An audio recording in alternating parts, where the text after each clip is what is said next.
Hi, and welcome. You're listening to the X22 Report. My name is Dave, and this is episode 610, and today's date is March 8th, 2015, and the title of this episode is The Current Economic Collapse News Brief. Let's get right into the economic collapse news. Now, we understand that Europe is completely falling apart. Now, every country is not in the same position. There are certain countries that are in a deep depression. There are other countries that are in a deep recession, and other countries that are just entering a recession, and we're seeing that their economies are starting to decline because, as we know, throughout the Eurozone, this is starting to spread. It's like a domino effect. And we see the people, they're tired. They're sick and tired of austerity. They're tired of their countries taking on more and more debt, selling off their natural resources to the central banking system for pennies on the dollar.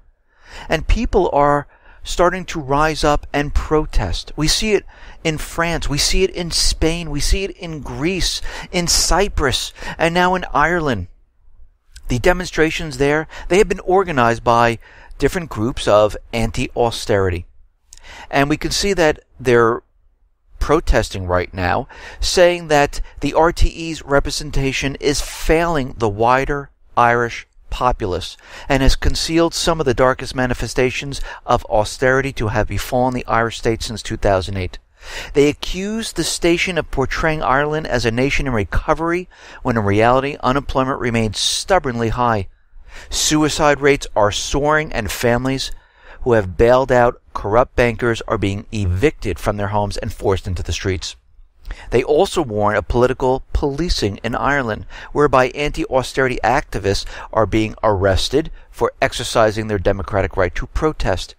There has been no recovery for the majority of people in Ireland. They work hard, they do whatever they possibly can, but guess what? They just can't make it. And we see that most of the people there, they're having a very tough time. A lot of the Irish families are looking at losing their homes because they're out of work and they just can't simply afford their mortgage payments. And we see this throughout many of the countries. In France and Spain, 100 people a day are being evicted from their homes. Greece, Cyprus, Portugal, it's all the same. Here in the United States, we are seeing the same thing occur. But guess what? The governments are hiding it. They don't want people to know what is going on. And those people who are protesting, they try to stop them. They try to shut them up.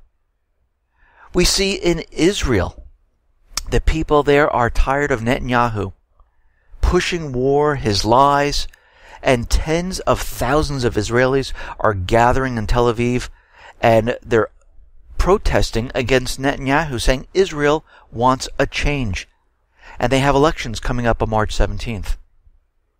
Here in the United States, what do we see? Well, we see the U.S. government, the central bankers, trying to convince us that the unemployment rate has gone down to 5.5%, and we're in a recovery. Everybody is working.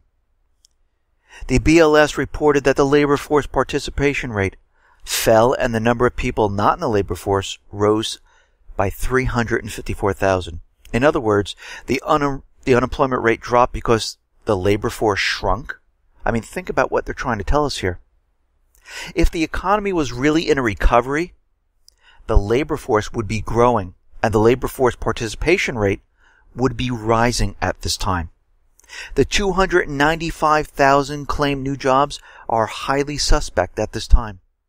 The report claims 32,000 jobs were taken by the retail sector. But when we look at this, the Census Bureau reports that retail sales declined in December and January. Why would retailers hire more people in their stores? It makes no sense. We have all of these stores closing, laying off people, but they're telling us they're hiring people? Something doesn't make sense. Construction spending declined by 1.1% in January.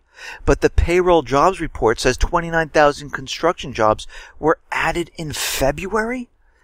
Lumber sales are down. They're declining. Lumber prices are falling. Something just doesn't jive. And it's much easier just to manipulate statistical numbers than what's really going on here in the United States. I mean, how do they explain away this? They can't. But it's easy just to manipulate it and put numbers out there and make people believe that this is what's happening. Because nobody really questions it. Nobody says, well, wait a minute. We just had thousands of stores close, tens of thousands of people laid off in retail. Who's hiring? Let me know which stores. Let's break it down. Let's see which stores are actually hiring. And where did we get this hiring number compared to the amount of people that were laid off? There's no sign in the payroll jobs report of the large layoffs by IBM and Hewlett-Packard. They did not report the energy jobs that were lost. So you can see all of this is completely made up. But when we look at this, we see the U.S. population grew from February 2008 to February 2015 by 16.8 million persons, or a 5.5% increase in total population. Not a single one of those 16.8 million persons got a full-time job, while a net 2.7 million were lucky enough to get a part-time job. This means that 14.3 million persons, or 4.4% of the current U.S. population, were added without a single job among them. This makes for a fascinating math when a 4.4% increase of the total U.S. population without jobs can nearly halve the UE rate down to 5.5%, equally to 2000's UE rate, unemployment rate. So something isn't right, and the math doesn't jive. It doesn't work with what they're trying to tell us. And we understand that people are not spending, and there's proof. People are trying to keep money in the bank. This is why we see savings ticking up a little bit. They don't want to spend this money. They're keeping it in the bank because they realize that as time goes on, gas prices are eventually going to go up. The cost of food, liquor, clothing, rents, mortgages, they're going to go up. And they're protecting themselves. People aren't using their credit cards right now because either they've reached their limit, or they're like, you know what, we need to slow down here. We can't go out and purchase. And we see the consumer credit in January crashed from a revised $17.9 billion to only $11.6 billion, far below the $414.7 billion expected. This is the biggest miss since August and the lowest growth in consumer credit since November of 2013. So what does this mean? U.S. consumers are not only not spending, but have just slammed the brakes on charging on their credit cards, which in turn explains the abysmal retail sales in the past 2 months. Because people aren't going out and buying. They're looking at their situation. They don't have the income coming in anymore. People are being laid off. They're getting part-time jobs. And we are just tapped out at this point. We don't have the money to go on. As I reported, in Chicago, the people are out there. They are rallying to shut down the Homan police black site, and they're out there protesting today. We see out in Ukraine, General Philip Breedlove is still pushing war. He made harsh remarks on the situation in Ukraine on Wednesday, saying that the self-defense forces with the assistance of Russia have prepared over 1,000 combat vehicles, sophisticated air defense battalions of artillery in the southeast of the country. We just can't show you satellite imagery, video, still pictures. Actually, we have no proof whatsoever. You're just going to have to believe what I'm saying. And this is how we know it is propaganda. This is how we know they're really not telling us the truth. He went on to say, what is clear is that right now, it is not getting better. It is getting worse every day. NATO's Supreme Allied Commander concluded. The comments came on the same day when the OSCE said, everything seems to be calming down a little bit. We see movement of heavy artillery being moved away from the front lines. And it seems like the situation's getting a little bit, and we are not detecting Russian forces anywhere coming over the border in Ukraine. Absolutely nothing. Germany is out there, and they are alarmed by the stance of the NATO commander and wondered whether the Americans are trying to thwart the European efforts at mediation led by Angela Merkel. False claims and exaggerated accounts, warned a top German official during a recent meeting on Ukraine, have put NATO, by extension the entire West, in danger of losing its credibility. The magazine drew several more examples of General Breedlove's slips of the tongue, including one he dropped at the beginning of the crisis. Breedlove said the Russians have gathered around 40,000 troops on the Ukrainian border, and the situation was incredibly concerning. But when the German intelligence looked into it, they didn't see any of this. Actually, everything that Breedlove said, they saw the opposite. They saw no forces. There was no evidence of logistical preparation for invasion, such as field headquarters, tanks, men, nothing. There was nothing there. This is all propaganda to make you believe that Russia is invading. Moscow and Kiev right now, they have agreed that they're going to double the number of OSCE observers in Ukraine to 1,000 to monitor the heavy weapons locations and where they're stored. So more OSCE observers are going to be coming in. And we have to remember, the OSCE was there in the Donetsk airport when Kiev was firing on the Donetsk people. They were inspecting the area, and all of a sudden shelling started, and they were there, and they spotted it, they tracked it down, and it came from Kiev. So there is the proof. But it doesn't matter. We know that Moscow, Putin, they're pushing peace. They created 2 peace deals. France, Germany, they're involved in this. And the U.S., England, NATO, nowhere to be found in these peace deals. And we can see that the U.S. and the U.K., they're pushing for war. The central bankers want war. They didn't get what they paid for. They paid for the entire Ukraine. They spent $5 billion for a coup. They want what they paid for. And despite the ceasefire, we see that House Speaker John Boehner, he is out there leading a congressional push to arm Ukraine, specifically to fight Russia.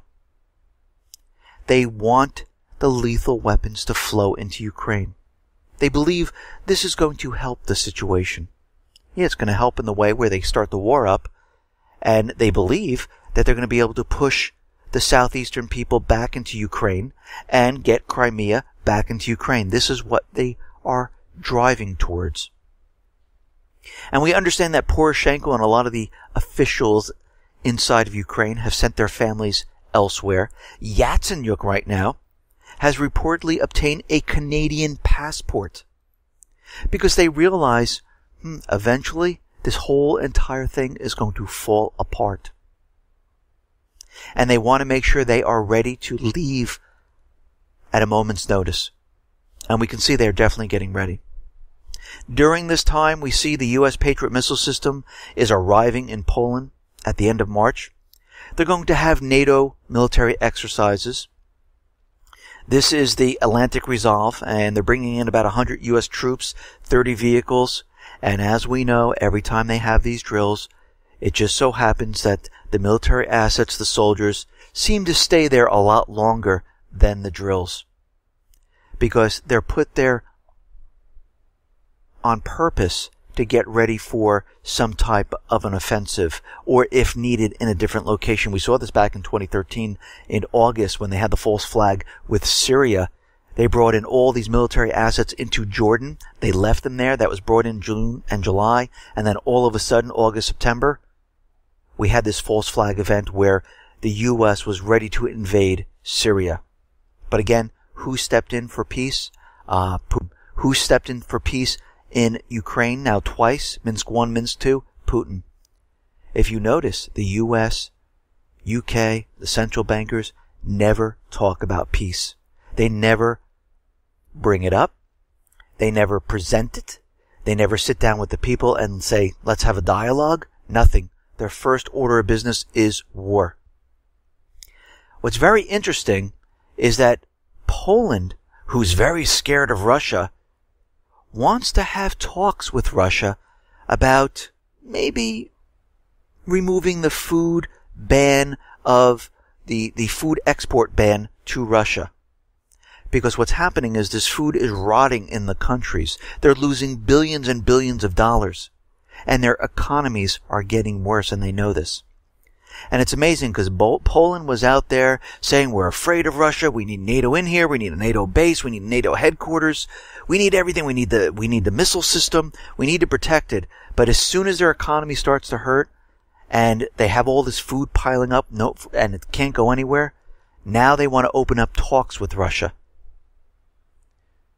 It's amazing.